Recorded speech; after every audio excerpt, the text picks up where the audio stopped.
नमस्कार, कुलाबा न्यूज 24 मध्ये आपलं स्वागत आहे. मी सिद्धेश भंडारे. आज वॉर्ड क्रमांक 225 अधिकृत उमेदवार, वंचित बहुजन आघाडीचे अधिकृत उमेदवार विशाल जवंजाळ सध्या आपल्यासोबत आहेत. खरं तर वंचित बहुजन आघाडी हा एक फुले शाहू आंबेडकरवादी विचारधारेवर चालणारा पक्ष आहे आणि तो पक्ष या वॉर्डात काम कसं करणार आहे, त्याचं या वॉर्डासाठीचं विजन काय आहे, ते आज आपण त्यांच्याच उमेदवारांकडून जाणून घेणार आहोत. आपल्यासोबत विशाल जवंजाळ सर आहेत.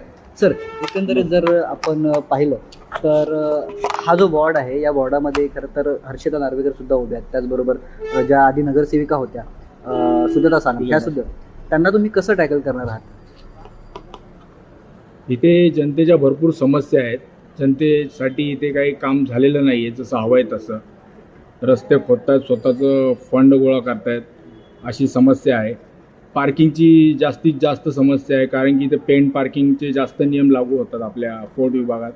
तर ते हटवून आम्ही भविष्यात, जर आम्हाला निवडून तुम्ही दिलं, जनतेने निवडून दिलं, तर आम्ही भविष्यात ही पेंट पार्किंग ही संकल्पनाच हटवू आणि जनतेला पार्किंगसाठी एक मोकळा रस्ता करू. शिक्षणावरती आपण जोर दिला पाहिजे. आता तुम्ही पाहिलं असेल की कुलाब्यातील शाळा तोडलेली आहे. विद्यार्थी आता इकडे डांबलेले आहेत, आपल्या मनोरदास शाळेत काही डांबलेले आहेत, काही आपल्या बोराबाजार शाळेमध्ये डांबलेले आहेत, काही ते आपल्या MTNLच्या इकडच्या शाळेत डांबलेले आहेत.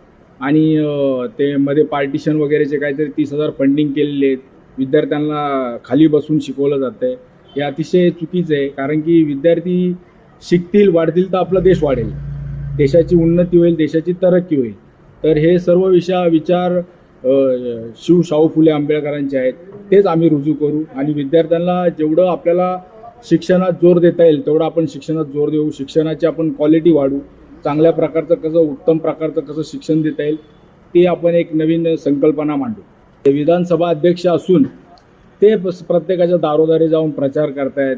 तुम्ही आता मध्यंतरी पाहिलंच असेल, भायखळामध्ये आपले काही कार्यकर्ते फॉर्म भरण्यासाठी गेले होते, तर त्यांना तिथे रोखलं, त्यांच्यावरती तानाशाही त्यांनी लागू केली, त्यांचे फॉर्म तिथे सबमिट नाही होऊन दिले. हे अतिशय चुकीचं आहे आणि हे अनधिकृत आहे. अनधिकृत बोलण्यापेक्षा आपण याला तानाशाहीच बोलू शकतो. एक तर आपल्यावरती आता सध्या ते लोक घराण्याशाही लादतच आहेत, त्या व्यतिरिक्त आता तानाशाही लागू करत आहे. ते कुठंतरी थांबलं पाहिजे.